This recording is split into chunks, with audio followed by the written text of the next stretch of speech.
overview of the Sun Oracle, which is, we have what it's called, it's an older system, SunFire X4200.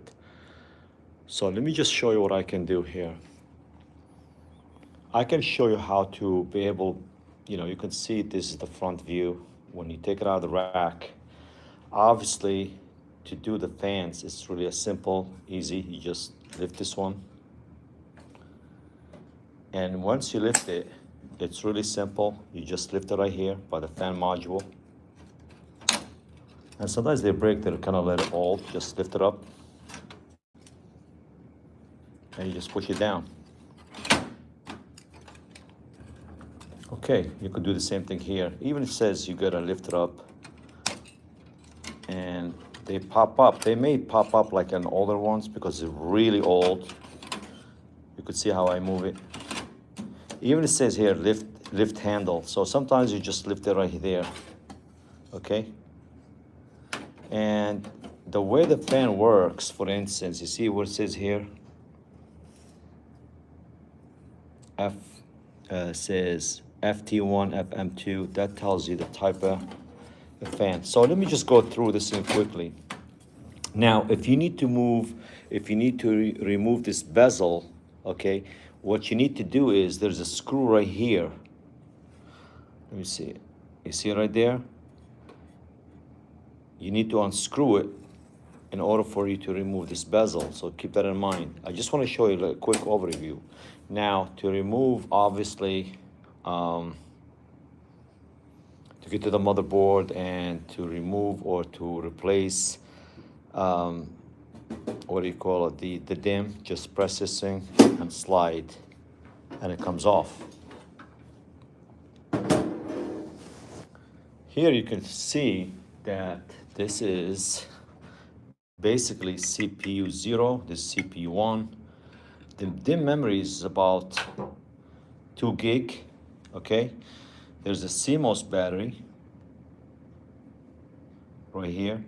Now with the system board, as you can see right here, right? The CPUs are really simple. You could see how they symmetrical, they have to line up. This way you don't mess up with the heatsink. There are 4 screws for each CPU. I believe there are AMDs down here. So what you can do is basically you have to remove 1, 2, 3, 4, 4, let's see, 5, 6, and 7. Once you remove it, you hold this handle and you push this way and you lift up. But before you do that, what we need to do is basically you need to remove, as I said earlier, this bezel. And the way to do it is there's a screw right there that tells you need to unscrew it. Once you unscrew this one down here, let me just show you. Right down there, that's where the bezel comes off. And then you could see also where the hard drives used to be, okay? So those hard drives are really simple to take out. I will show you in details. I just want to show you a quick overview, and this is where in the back you unscrew these things for the fans, for the power supplies, and the power supplies are really simple to remove. You just hold it like that, and let me see if I can do that with one-handed. Okay, we did it, yay! And you could remove it. It's an older system, and I thought about just giving you an overview, but I will do another video, full assembly, how to remove the system board, okay? So this is it. It's really simple. It's not that a brainer, and I hope that helps you out. Any questions, comments, let me know.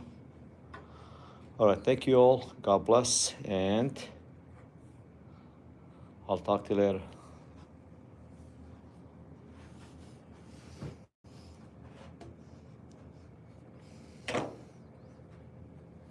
I just want to show you one more thing.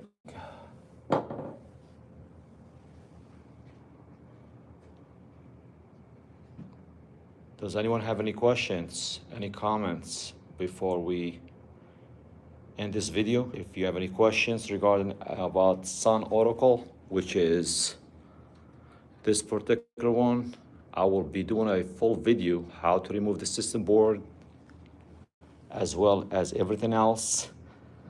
And if there is any questions or comments, if you have or encountered or you need any parts, numbers or anything like that, you just have to let me know.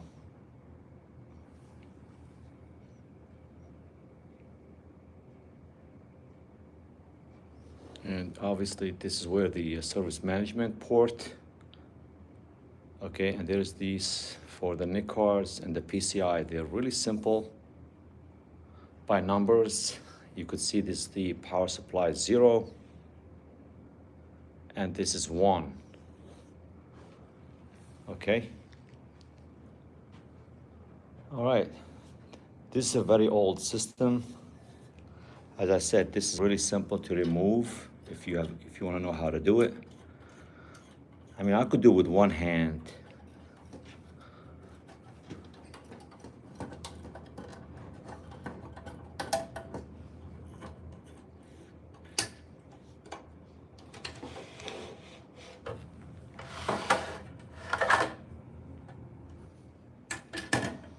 And that's where the rest of them, let me just show you right there.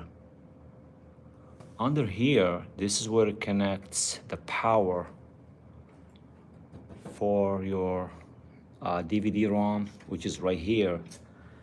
And in this particular motherboard, just keep in mind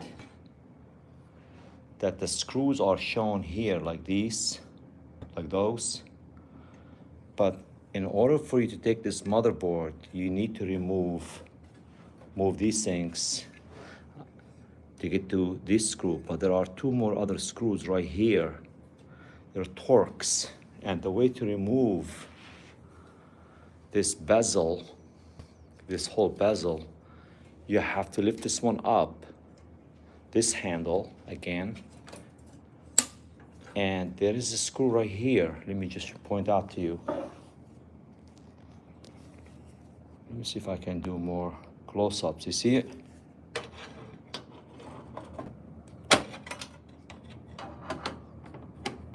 And that's what it is. Questions, comments? Remember,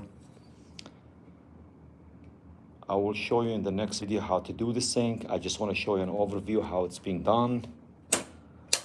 But if in case you don't forget, you have to put this server into the maintenance mode. You can't just unplug it and start working on it.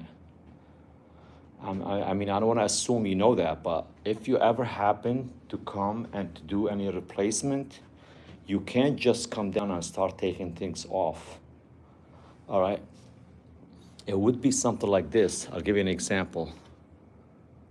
It will be like a yellow light, which means service mode is on. Service mode is on, that means the server is ready to be worked on, and you don't want to unplug the power supplies yet. If you do so, you will have a problem. You don't want to do that. So let me put this thing back.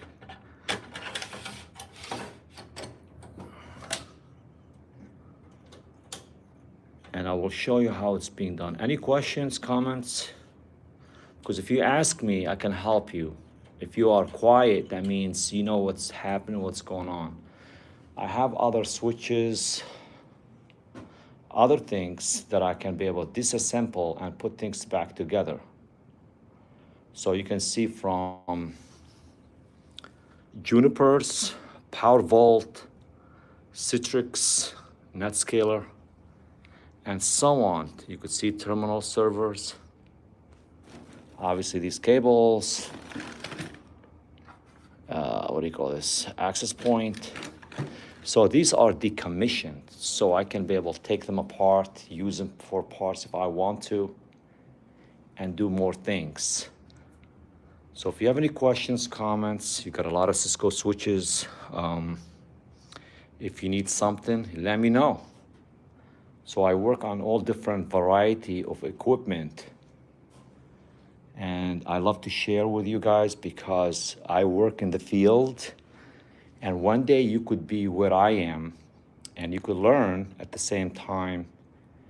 you could use your training and help others, and you could also grow. All right, don't forget to subscribe, comment, and don't forget to be a perk member. Go to karaoke song. Okay. So don't forget to be a perk member. Do you know why? Because I have a lot of videos hands-on that will help you tricks of the trade and things how to do things where they don't even teach you, or they may teach you on paper or simulator, but it gives you really the upper hand, like you know what you're doing. Because most companies, for instance, they want what it's called with experience. Now if you know how to do things quick and you know what you're doing, they will pick you up in no time. Now I'm in the Northeast, for instance, okay, which means there are a couple of companies that I know of who are hiring, but they need someone with experience. And the way to really overcome the experience, you work with someone such as with myself, where I could give you reference as well. You could have hands-on. But most importantly, when they bring you into any company, they may ask you questions. You may be good on books, but you have no idea how to do things. So watch my videos. It will show you tricks of the trade. It will show them that you have the expertise and the knowledge and you know how to do things. Because most of my videos are hands-on in a live environment, just like now. If you watch those videos, now I'm just talking, I'm just showing you a simple thing, but I do have most of my videos hands-on. That is, you could be able to have access to them if you are a perk members. Perk members, you just only pay $2.99 a month, which is nothing, but it helps me to keep showing you more videos, as well as it helps me, you know, that I can be able to pay some of my bills. You don't have to, but that will help you guys, it will help me out, and I really appreciate it. So, is there anyone in the field watching me as we speak, and you have any questions? Please ask. Do you have any questions? Is there anyone who's outside the US? Okay. I guess not. All right. So next time I will bring some of these things and we'll work on it, and we can take the next step and show you what I can do. And if you have any questions, you let me know, okay? All right. Thank you all. God bless. You have a good one.